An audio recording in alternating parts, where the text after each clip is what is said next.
Yeah, one my dream, okay, like sometimes I do question as to like how much I want to share, but let's see what comes out of me. um okay, so during my last session that I had, there was in my life, there's a life that I feel either very connected to or experienced in another time or something like that, um that this being was actually a priestess. And um this this this experience of this lifetime has come up from me examining why I fear being heavily involved in spiritual practice, getting caught up in a specific form, and my issue with authority.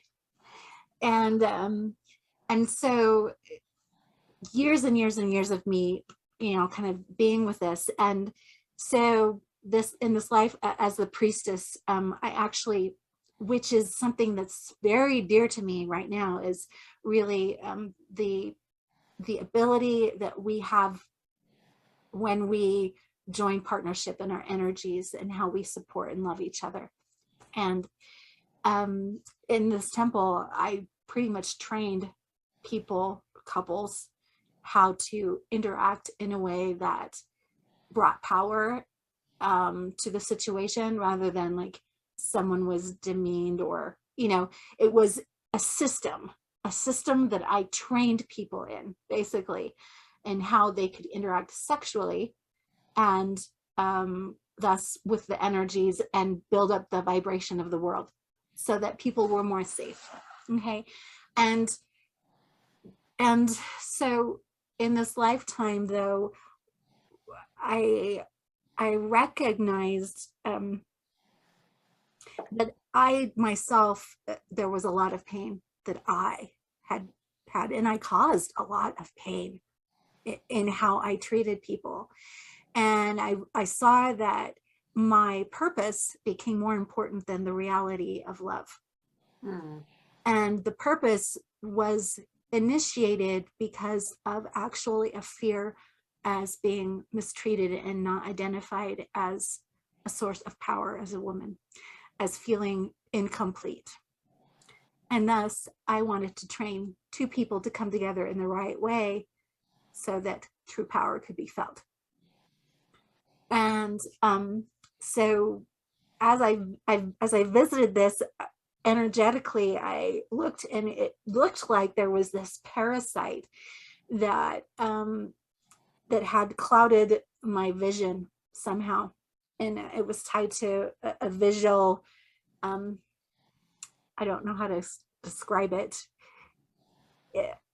It's a visual eye, I guess you could say, a vision eye, and like it had totally blocked that area. It was just like, it was like gnawing on that. And as I gave attention to it, as I was with it, and just talked to it in a loving manner, and said, oh, thank you, I see the imbalance. So this was really about a balance issue. And I think it's really great to be in a spot where I'm seeing it's about balance, because there's truth in everything, and an imbalance is the thing that like skews things off, right? And so I saw it, and I thanked it, and it slowly started to unravel, which was so it started to unravel up. And actually, it was actually a part of this spiritual being's entity. It was actually just all pure light. And so this thing that I had seen, that I thought, oh, you're this parasite, you're a foreign thing that's attacked me. It was me being so focused on this principle, that this thing, this vision that had to be complete, because I saw it was operating in lack, right? That it doubled in on itself, and my vision was totally blocked. The vision was totally blocked because of it. And as it unfolded, it revealed, and it was just glorious light, this glorious being. It was just so amazing. And I was just like, oh my gosh, hello, and and what was conveyed to me through her was that, and this is one thing, one part of being curious is, what is it that I'm getting to learn? What is this about? And it was that you get to feel right now your complete wholeness. You are whole. You are complete right now. You are whole and complete. And it like totally removed this idea of like that I had to have something else in order for me to be powerful, for me to really own that. And I mean, this is something, an experience and a realization that's blossomed through years and years within myself, but it just felt so succinct and so beautiful, being able to see that life, what was happening there, and the dissatisfaction, even though I was doing this kind of work that was supposed to be so fulfilling, right? Yeah.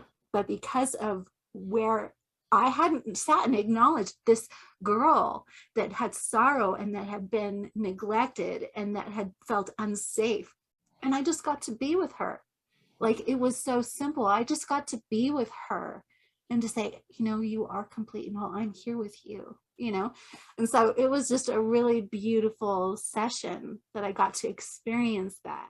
Yeah. That is so sacred and so beautiful. Yeah. And so, it's just such a wild and gorgeous adventure of traveling through psyche, traveling through imagination, and that was born through you and your eternity of being and how and whatever you've lived before this life, but also just being open to that dream and sharing it and then letting it take you on this adventure since we last met. And that's, accessible to you always. And Yeah. it I wanted to highlight that yearning for safety and to hold space. And one of the really beautiful things about dream tending, two things I want to mention about this. One is that this is your sacred place and your journey. And I think of a mentor who said it's almost like you are the sort of clam, right, that is cultivating that beautiful pearl. And if you open it up too soon and just Mm-hmm. share it with the world, it kind of goes back to dust, to spit, to it's not really a pearl. You have to really let it Mm-hmm. stay within its space and create safety for it until it's ready to be shown, because it is this beautiful, holy thing, this precious, precious thing. And that is your experience with this. Like you said, some might think, oh my God, like this is like, what, are you a mermaid? Are you a human? What's going on? Like, I don't understand. If I do a dream tending session, am I going to somehow be living a parallel life? Am I like, is this like, is someone just be making a documentary about me because I'm actually not in the Matrix anymore? And like, I don't know, like, am I Neo? Like, I don't know what's going on. Like, but, yeah, it can really blow our minds. And I have to say to that, like, this is the repository of creativity. So if you're wondering where those novels come from that are just as fantastical, or movies or poems or songs, etc., etc., even Miley Cyrus, when she went through a period of not being able to sleep, was like, this is torment because I can't dream. And that means I don't have something from which to really feel filled with this kind of chi life force that helps to like, water the plants of my creativity. That is my creativity. It was like her creativity or imagination, they were stolen from her. So I wanted to mention that, and then also mention that within this landscape, this this sort of digging into psyche through the dream, which all dreams are portals, or offer portals into these other landscapes of imagination. And so there you are, you went through the portal. You have not just allies that you can call to you for support as you go into that landscape. Like I mentioned, obviously a candle, and sort of just saying, okay, I am in, like, just stating I'm in my protection, safety, and doing this work. But you also have this sort of cavalcade of people there, and that are at your, you could almost say, beck and call or disposal. But that disposal has a connotation of like you can dispose of them, but they're very much these powerful, powerful allies, and you already have them. Plus, the dreams and these landscapes furnish more. So I just want to mention that, Yeah. like for me, ancestors like my great grandmothers, I call, like, they really feel nurturing and loving, and I call them by name, like, would you be present? Or my father or brother have passed on, people who are elders, in my life, my soul family, as it were. I have different people who've helped me throughout life who are now, quite elderly, but have been elders to me.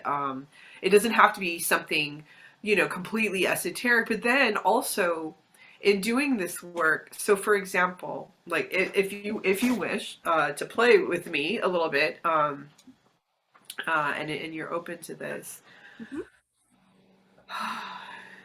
you made a few really interesting gestures, and one that was so powerful was this, right? So where the parasite, as it were, right, folds up, and Mhm. yeah, and you, Yeah. and it's revealed to you your wholeness, your completeness, the fact that it's all light. Yeah, just doing that. What do you feel when you So do that? cool. Yeah, I mean, I can feel it in my third eye, particularly. Yeah, Um, and as I mean, expressed even just earlier to you, like this identification of being blind, of visual mm, thing, it yeah, show up in different ways in my psyche and everything. yeah, And it's really amazing to like, yeah, like even just doing that a few times, like there's vision right here. Like if I close my eyes, I am in vision, like yeah, right now, like, and it's clear, like it's clear, it's like a real life vision, like I'm seeing like a real landscape, like yeah, it's like there. So like right now, it's like I'm seeing Hawaii, but there's snow. Okay. Wow, that's interesting. I don't know. All right, that's cool. But no, yeah, so that's cool. So like when yeah, that kind of emotion comes up, just practicing that and yeah. feeling what that is.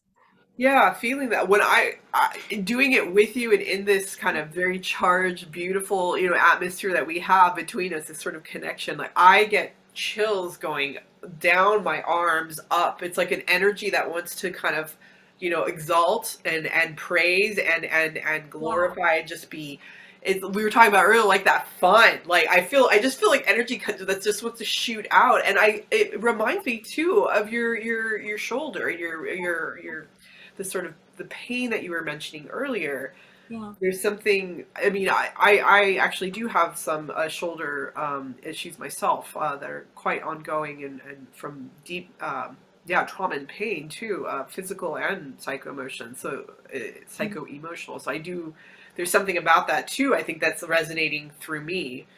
That's, Wow. but it's, for you, and what you mentioned in Dream, yeah, and your sort of work after the dream tending is this, yeah, there is a, again, we could call it an entry point. It's like a portal. It could be a sort of ally, a guide, Okay. just the gesture, because our body is our most powerful ally. We're in Amazing. our body. It's always dreaming. It's also the container of everything we've ever experienced in this human form. And it is almost like an antenna. Kyle Cease talks about this, that we're this antenna for the universe too, for anything to come through. And again, this is where there's that kind of conflation of, it's a little bit like channeling, but it's also just so we're opening up into just who we are, all that is, and how beautiful that everything is interconnected, and that something that how beautiful that your time in that beautiful imaginary space just yielded to you this beautiful gesture that could be almost like we mentioned once, like you could get very sick, you could end up in a hospital and no visitors allowed, but guess who could come with you? This gesture could come with you. That's if amazing. Yes. right? It could open up and it could, I mean, just doing it for me, I feel energy moving all throughout my body just doing it. And this isn't even my dream. This is your dream, but it's healing me too. That's And this is the beauty of doing it in community. I'm curious. So gesture, if this gesture, if it had a name, or a color, or like a way to say old friend. if had a name, it would be Rise. Rise, like Rise, rise. Yeah, I just love that. Yeah, rise. Rise. It feels so powerful. It feels like an element. You know, like earth, wind, fire. Like it feels like it has like a Yeah, force of nature in it. yeah, yeah. Yeah. And like It's what I'm feeling too is now kind of almost like this golden energy, like right through the top, like just like yeah. I almost feel like I'm crowned with the sun or something like Oh wow. the sun. Oh, that's beautiful. Oh, that's kind of cool.